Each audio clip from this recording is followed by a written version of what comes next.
My name's Chris. I'm a lecturer in creative and social media at the University of London. You've got to imagine that this story takes place right in the middle of lockdown. I mean, in lockdown, everybody was wigged out. I'm very imaginative, very visual. I can freak myself out, you know. If I was climbing up a ladder in the dark and I put my hand on my other hand, I'd be frightened, you know. In Britain, they said, in lockdown, you either become a hunk, a chunk, or a drunk.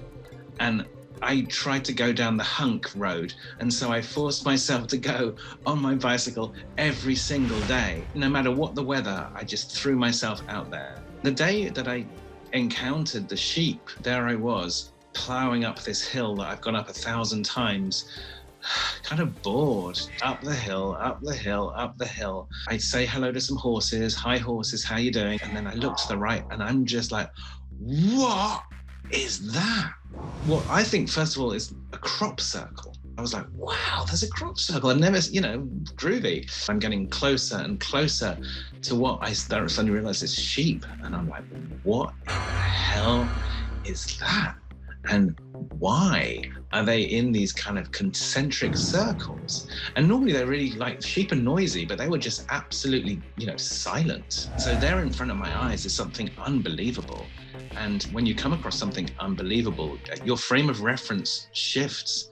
And my frame of reference was shifting, and that's a frightening thing. And so consequently, my heart started beating, and I'm like, what is going on? And I was frightened to go closer because you're like, what is this thing, you know? To the left-hand side, there's a farmer, and he's kind of hammering his fence into place. And I was like, have you seen what the sheep are doing? And he looks over, he goes, yes, I fed them in that shape. So I then put it on a Facebook group, and then the Facebook group blew up. I have always wanted to go viral.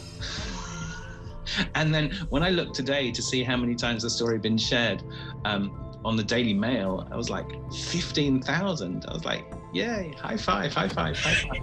Suddenly people ask me all kinds of questions like, do you think, you know, there's lots of stories about those hills having kind of really dark spiritual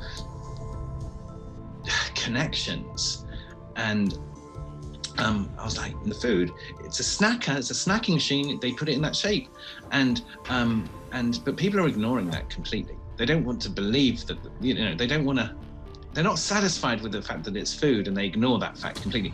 It just gets in the way of a good story. It's the kind of a picture that imprints itself in your mind. And so for about a week, every time I cycled over there, I could see it in my mind's eye. I've never seen the same thing again.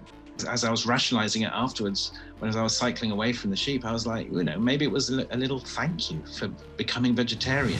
At the beginning of 2021, one of the things that I never expected was that if you type in my name to Google, I'm forever going to be associated with sheep. It's made an absolute mess of my digital brand. I'm just the weird sheep guy.